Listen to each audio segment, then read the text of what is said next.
Hello, welcome to day 29 of the Bible in a Year. We're looking at Exodus chapters 4 and 5 and Leviticus chapter 4. And we're picking up the story again with Moses. As you may remember, he was giving excuses, a whole string of excuses, telling God, who am I to go to Pharaoh? Send somebody else. They won't believe me. And that's what we have here. And then God says to Moses, "What's that in your hand?" And he says, "It's a rod, it's a staff." And God says, "Cast it on the ground," and it becomes a serpent. And so this and several other sort of miraculous things God gives Moses to be sort of proofs or signs or wonders that he can use. So God's helping Moses, giving him some oomph, some strength, some tricks, some techniques, so that he can convince Pharaoh. And but then once again, in verse 10, Moses is still trying to get out of it. He says, "I'm slow of speech and of tongue." Now, literally, it says in the ancient Hebrew, heavy of mouth. And so several scholars have kind of said that maybe he had a speech impediment, or it could be that he was just afraid of public speaking, perhaps just not good at it, or perhaps he had kind of forgotten the Egyptian language because he'd been several decades, away from Egypt.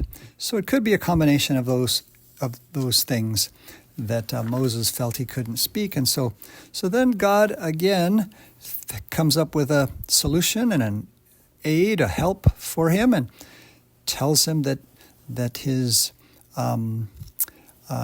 brother Aaron is also a Levite, and he can speak for you. He's good at speaking, so he can speak for you. And then God kind of tells him that in a certain way that Moses is going to be like God before the Pharaoh, and Aaron is going to be like his prophet speaking for him. And that's a very powerful kind of image that he says, "You shall speak to him and put the words in his mouth. You shall speak to Aaron and put the words in his mouth, and he shall speak for you to the people." And so what Moses does with Aaron is precisely what God does when he sends prophets. He puts his words into the mouth of a prophet whom he sends into the world. Next we have the next section, verse 18. Moses returns to Egypt. He gets the courage enough to start back to Egypt, and he's told, "Go back to Egypt, for all the men who were seeking your life are dead." Now that little phrase is also used in Matthew's Gospel when to speak about Jesus, that they went back to the Holy Land because Herod and those who were trying to kill the baby Jesus were dead, and so the Holy Family could return. So they say that's kind of an indication that Moses and Christ are compared, the comparison. So basically, it's an important theme throughout the New Testament that Jesus Christ is the new Moses. He's the new Moses, and he's the one sent, the prophet like Moses who was sent. All right, then it says that he starts back to Egypt. He took his wife and his sons and set them on a donkey, but then it says, in his hand Moses took the rod of God, the rod of God. So once again, that rod, what is that in your hand? A rod.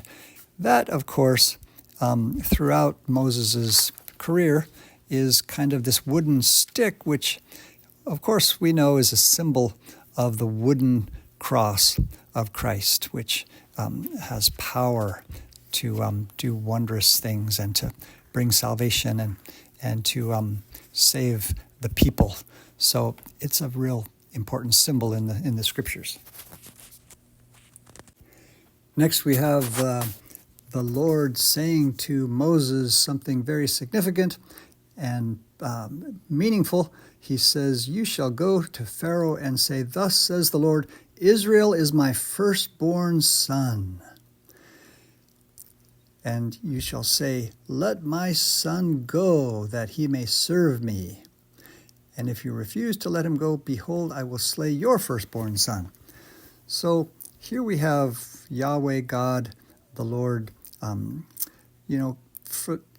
really wanting to make his chosen people his son.